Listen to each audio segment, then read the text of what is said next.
Bienvenue sur le MOOC digital de l'école EPSA Ville de Paris. Nous sommes aujourd'hui avec Valérie Cazin qui nous reçoit dans sa galerie qui s'appelle la galerie Binôme qui est à côté de Saint-Paul.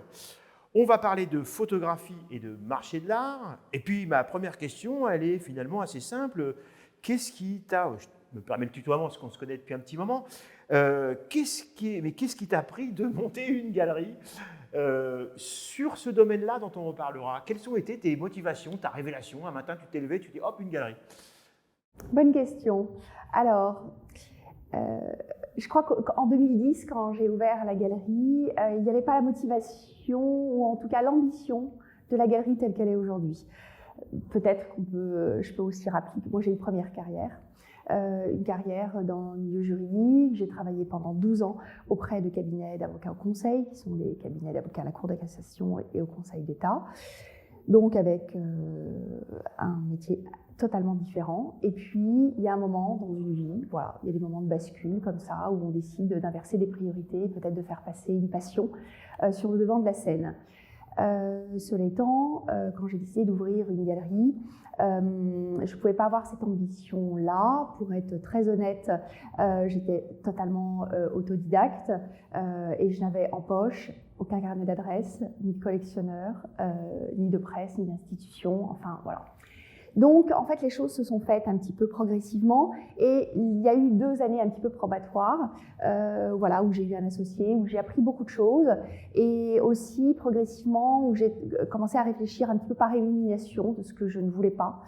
Et puis, c'est surtout la rencontre avec les premiers artistes de la galerie.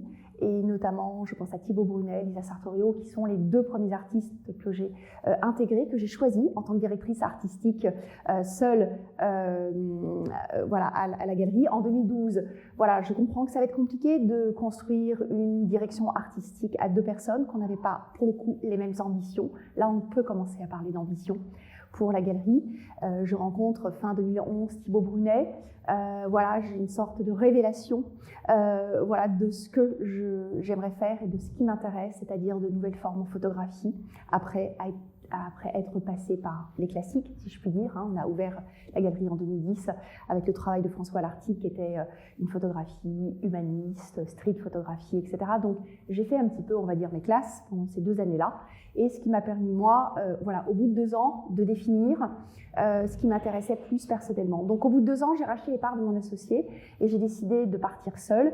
Et je dirais que la galerie Binôme, telle qu'on la connaît aujourd'hui, telle qu'elle est identifiée, c'est celle qui commence en 2012. Voilà. Alors, on va dire que c'est une galerie qui est tout particulièrement visible, reconnue dans le milieu élargi de la photographie, et en même temps, tu as une vision assez plasticienne de la photographie, j'ai envie de dire art visuel. Du reste, on parlera de foire tout à l'heure, tu mets un pied ici et un pied là. Tu es vraiment dans cette espèce d'entre-deux.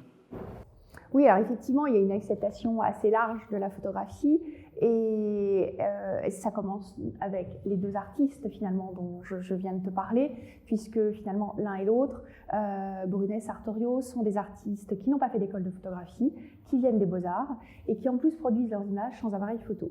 Donc finalement, j'ouvre quand même une galerie de photographie en commençant par choisir 2 artistes qui ne sont ni photographes et sans appareil. On peut comprendre que dès le départ, il y a un pas de côté qui se fait par rapport à ça. Donc effectivement, la question de nouvelles formes en photographie, quelque chose qui m'intéresse dès le début et qui constitue, je pense, voilà, l'ADN et le fil rouge aussi des recherches de la galerie, avec une réflexion sur les frontières du médium, à la fois les frontières conceptuelles, les frontières formelles aussi du médium, la question des supports, on l'interroge très largement, et ce qui nous amène aussi à développer des dialogues entre la photographie et aussi d'autres médiums. Donc en particulier avec le dessin, avec la sculpture, avec le dessin.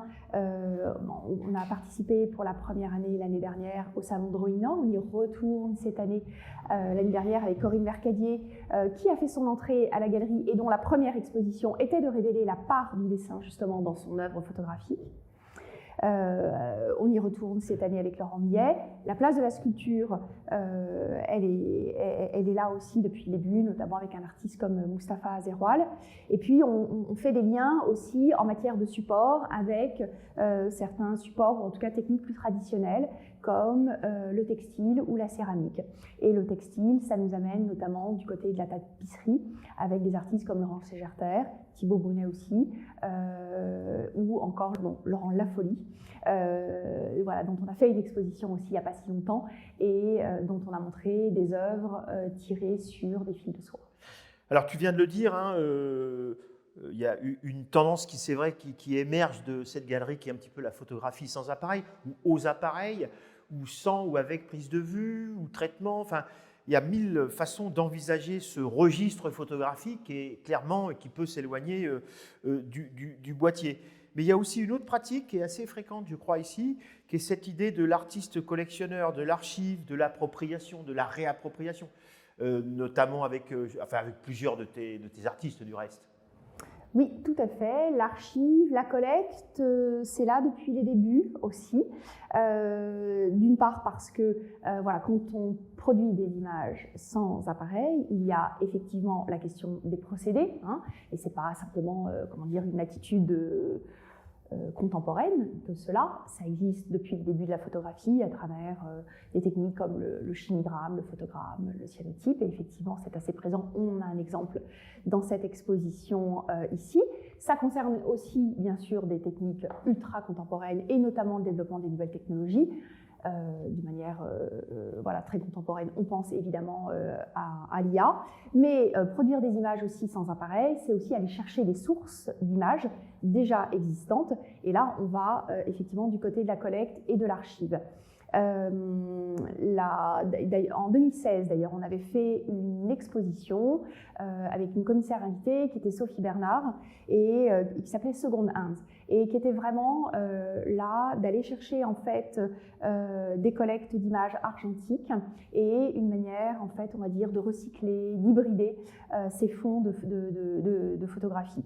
Le dernier artiste à être entré dans la galerie, Lee Schulman, qui est d'abord, on va dire, connu comme un collectionneur, qui a cet énorme fonds qui s'appelle The Animus Project, qui est aujourd'hui, je crois, la plus grande collection au monde de diapositives Kodachrome, et à partir desquelles on montre à la fois, comme on l'a fait à Paris Photo en novembre dernier, des œuvres réalisées à partir de ce fonds et qui vont aller chercher du côté peut-être de la matérialité même, comment dire, de ce médium disparu, hein, qui est la diapositive, la qualité de la pellicule et notamment ses qualités de transparence, de restitution de couleurs dans cette série des vitraux qu'on a montré dernièrement, mais qui est intéressé aussi à faire des collaborations avec des artistes. Et également, donc la dernière collaboration, c'est la série Bilingzer, qu'il a fait en collaboration avec l'artiste Omar Victor Diop. Omar Victor Diop est connu déjà pour son travail d'autoportrait, de mise en costume, etc. Et il est allé le chercher pour ça, pour le faire intégrer à l'intérieur des images de la collection. Voilà, donc il y a ce projet-là autour duquel on travaille. Et puis ensuite, la collecte d'images, elle peut se faire aussi dans dans une démarche d'appropriation. Alors, il y a des artistes pour qui c'est une vraie posture, et je pense notamment à Lisa Sartorio. C'est une posture d'artiste, hein. Elle-même a pris une décision assez radicale, il y a quelques années, au moment d'ailleurs où elle est rentrée à la galerie, de décider d'arrêter de photographier. Pour elle, il y a tellement d'images qui sont produites tous les jours, et ça s'est bien sûr accéléré depuis, qu'il n'y a plus de nécessité d'en produire de nouvelles, et au contraire, elle va avoir un travail qui va travailler sur la question de la réhabilitation du sens et du contenu des images. Pour d'autres artistes, ça va dans une autre relation, je pense notamment à Laurent Ségerter, qui a une relation très forte à l'histoire de l'art, et qui se nourrit très, très largement, on va dire, des fonds muséaux, d'images voilà, que peuvent lui fournir les musées.